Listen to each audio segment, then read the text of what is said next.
North Korea, hermit kingdom, एक ऐसा देश जो अपने आप में एक रहस्य है। ये एक ऐसा देश है जो रहस्यों में डूबा हुआ है, जहां हर कदम पर एक अनजान कहानी छुपी हुई है। एक ऐसी जगह है जहां जानकारी पर कड़ी नजर रखी जाती है और हर गतिविधि पर पैनी निगरानी होती है। ये एक ऐसी जगह है जो हमारी जुड़ी हुई जिंदगी से बिल्कुल अलग लगती है, जहां आधुनिकता और परंपरा का अनोखा संगम है। लेकिन नॉर्थ कोरिया में भी टेक्नोलॉजी अपनी छाप छोड़ रही है और धीरे-धीरे लोगों की जिंदगी में बदलाव ला रही है। 2013 में नॉर्थ कोरिया ने सामजियोन S120 को पेश किया, जो उसका पहला स्मार्टफोन था। यह एक महत्वपूर्ण कदम था। स्लीक टच स्क्रीन डिवाइस देश के लिए एक नए युग की शुरुआत का संकेत देता हुआ प्रतीत हो रहा था और लोगों के जीवन में एक नई दिशा का परिचायक था। क्या यह इस बात का संकेत हो सकता है कि नॉर्थ कोरिया बाहरी दुनिया के लिए खुल रहा है, या फिर यह सिर्फ एक छलावा है? हकीकत, जैसा कि हम जानेंगे, और भी जटिल है। यहां की तकनीकी दुनिया में कई परतें हैं। नॉर्थ कोरिया के स्मार्टफोन्स की कहानी टेक्नोलॉजिकल कंट्रोल और डिजिटल आइसोलेशन की दुनिया का एक दिलचस्प सफर है, जो हमें सोचने पर मजबूर करता है। ये विपरीत परिस्थितियों में इनोवेशन की कहानी है और एक असाधारण समाज में रहने वाले आम नॉर्थ कोरियाई लोगों के जीवन की एक झलक है, जो हमें उनकी दुनिया के करीब लाती है।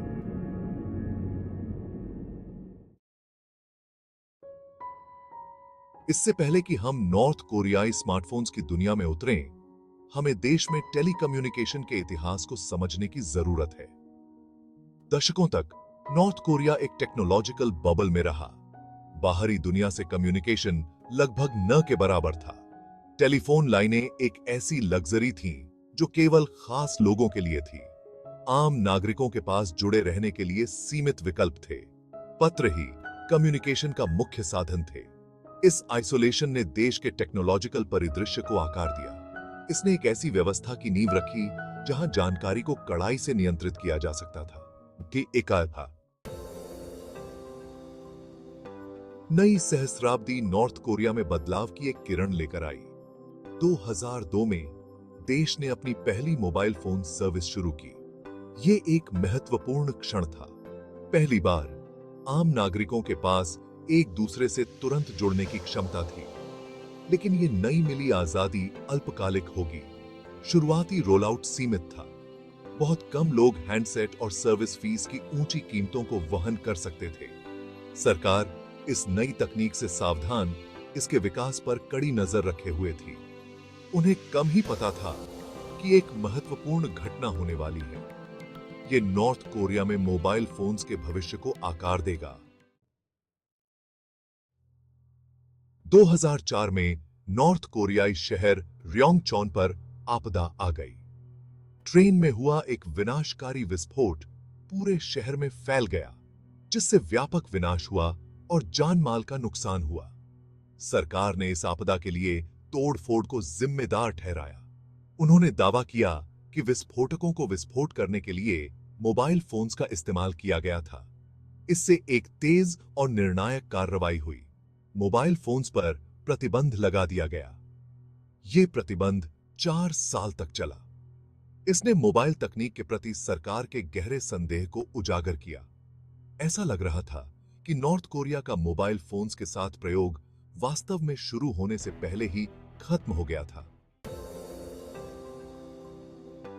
भाग 5, मोबाइल फोन की वापसी, एक नया युग। 2008 में मोबाइल फोन पर से प्रतिबंध हटा लिया गया।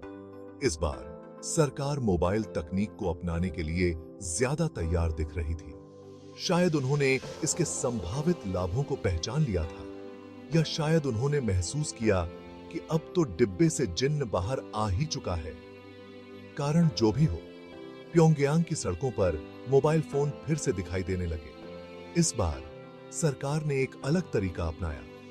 उन्होंने अपना खुद का मोबाइल नेटवर्क कोरियोलिंक स्थापित किया। यह नेटवर्क मोबाइल तकनीक के प्रति नॉर्थ कोरिया के अनोखे दृष्टिकोण का केंद्र बन जाएगा। भाग 6 है। कोरियोलिंक, नॉर्थ कोरिया का डिजिटल आइलैंड। कोरियोलिंक नॉर्थ कोरिया का एकमात्र मोबाइल नेटवर्क प्रोवाइडर है। यह ग्लोबल इंटरनेट से स्वतंत्र रूप से काम करता है। इसका मतलब है वर्ल्ड वाइड वेब ब्राउज नहीं करना, बाहरी दुनिया से कोई संपर्क नहीं। यह एक बंद व्यवस्था है, बिल्कुल नॉर्थ कोरिया की तरह। अपनी सीमाओं के बावजूद कोरियोलिंक तेजी से बढ़ रहा है। लाखों नॉर्थ कोरियाई लोगों के पास अब मोबाइल फोन है। यह देश के भीतर कम्युनिकेशन और जानकारी के लिए एक महत्वपूर्ण उपकरण बन गया है। लेकिन सरकार अभी भी इस बात पर कड़ी पकड़ बनाए हुए है कि कौन सी जानकारी सुलभ है। भाग 7। नॉर्थ कोरिया के स्मार्टफोन्स के अंदर एक अलग दुनिया। नॉर्थ कोरियाई स्मार्टफोन जैसे समजियोन S120 टेक्नोलॉजिकल अडॉप्टेशन का एक आकर्षक अध्ययन है। ये देखने में और फील करने में बाहरी दुनिया के स्मार्टफोन्स जैसे ही लगते हैं। इनमें टच स्क्रीन, कैमरा और एप्स तक पहुंच होती है। लेकिन गौर से देखें तो आपको कुछ दिलचस्प अंतर दिखाई देंगे। सबसे पहले, नॉर्थ कोरियाई स्मार्टफोन सरकार द्वारा अनुमोदित एप्स के साथ पहले से लोडेड आते हैं। ये एप्स सरकारी समाचारों, प्रचार और मनोरंजन तक पहुंच प्रदान करते हैं। कोई नया गेम या सोशल मीडिया ऐप डाउनलोड करना चाहते हैं? आपको किसी फिजिकल स्टोर पर जाना होगा और उसे ऑफलाइन इंस्टॉल करना होगा। भाग 8। बाहरी दुनिया का आकर्षण। तस्करी वाले आईफोन और विदेशी मीडिया। सरकार के सर्वोत्तम प्रयासों के बावजूद बाहरी दुनिया का आकर्षण मजबूत है। यह आकर्षण लोगों को जोखिम उठाने के लिए प्रेरित करता है। कुछ नॉर्थ कोरियाई लोग डिजिटल सीमाओं से परे जानकारी तक पहुंचने के लिए महत्वपूर्ण जोखिम उठाने को तैयार हैं। वे जानते हैं कि पकड़े जाने पर गंभीर परिणाम हो सकते हैं। तस्करी वाले आईफोन और विदेशी सिम कार्ड देश में अपना रास्ता खोज लेते हैं। ये उपकरण बाहरी दुनिया से जुड़ने का एक माध्यम बन जाते हैं। वे राज्य नियंत्रित मीडिया से परे एक दुनिया की झलक पेश करते हैं। यह झलक लोगों को नई संभावनाओं से अवगत कराती है। विदेशी फिल्में देखना या के-पॉप सुनना सख्त वर्जित है। फिर भी यह प्रतिबंध लोगों की जिज्ञासा को और बढ़ा देता है। लेकिन यह कुछ नॉर्थ कोरियाई लोगों को इसमें शामिल होने के तरीके खोजने से नहीं रोकता है। वे नए-नए तरीके अपनाते हैं। डिजिटल अवज्ञा के ये कार्य कनेक्शन और जानकारी के लिए मानवीय इच्छा को उजागर करते हैं। यह इच्छा उन्हें सीमाओं को पार करने के लिए प्रेरित करती है। वे तेजी से जुड़ती दुनिया में टेक्नोलॉजिकल कंट्रोल की सीमाओं को भी प्रकट करते हैं। यह दिखाता है कि तकनीकी नियंत्रण के बावजूद मानव जिज्ञासा और स्वतंत्रता की चाह को रोका नहीं जा सकता। भाग 9। दैनिक जीवन पर प्रभाव। एक डिजिटल विभाजन।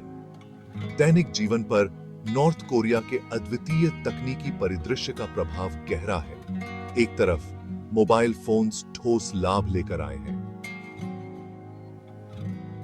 परिवार ज्यादा आसानी से संपर्क में रह सकते हैं। व्यवसाय अधिक कुशलता से संचालित हो सकते हैं।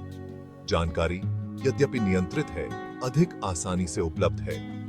दूसरी ओर नॉर्थ कोरिया और बाकी दुनिया के बीच डिजिटल विभाजन बहुत बड़ा है। सूचनाओं का मुक्त प्रवाह, जो खुले समाजों के लिए बहुत महत्वपूर्ण है, अनुपस्थित है। पहुंच की यह कमी दुनिया के बारे में लोगों की धारणाओं को आकार देती है। यह उनके अवसरों को सीमित करता है और उनके जीवन पर सरकार के नियंत्रण को मजबूत करता है। भाग 10। निष्कर्ष। नॉर्थ कोरियाई समाज में एक झरोखा। नॉर्थ कोरिया के स्मार्टफोन डिजिटल युग की चुनौतियों और अवसरों से जूझ रहे समाज में एक आकर्षक झरोखा पेश करते हैं। ये स्मार्टफोन्स न केवल संचार का साधन है, बल्कि वे समाज के विभिन्न पहलुओं को भी उजागर करते हैं। वे एक ऐसे राष्ट्र को प्रकट करते हैं जो नियंत्रण की आवश्यकता के साथ तकनीकी प्रगति की इच्छा को संतुलित करने का प्रयास कर रहा है। यह संतुलन बनाए रखना नॉर्थ कोरिया के लिए एक बड़ी चुनौती है। नॉर्थ कोरिया के स्मार्टफोन्स की कहानी इस बात की याद दिलाती है कि तकनीक कभी भी तटस्थ नहीं होती है।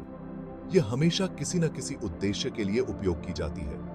यह एक ऐसा उपकरण है जिसका उपयोग अच्छे या बुरे के लिए किया जा सकता है। यह इस बात पर निर्भर करता है कि इसे कौन और कैसे उपयोग कर रहा है। नॉर्थ कोरियाई सरकार के हाथों में यह निगरानी और सेंसरशिप का एक उपकरण है। सरकार इसे अपने नागरिकों पर नियंत्रण बनाए रखने के लिए उपयोग करती है, लेकिन आम नॉर्थ कोरियाई लोगों के लिए यह बाहरी दुनिया के लिए एक जीवन रेखा भी है। यह उन्हें बाहरी दुनिया से जोड़ता है और नई जानकारी प्राप्त करने का साधन बनता है। यह सूचना, कनेक्शन और यहां तक कि आशा की एक किरण का स्रोत है।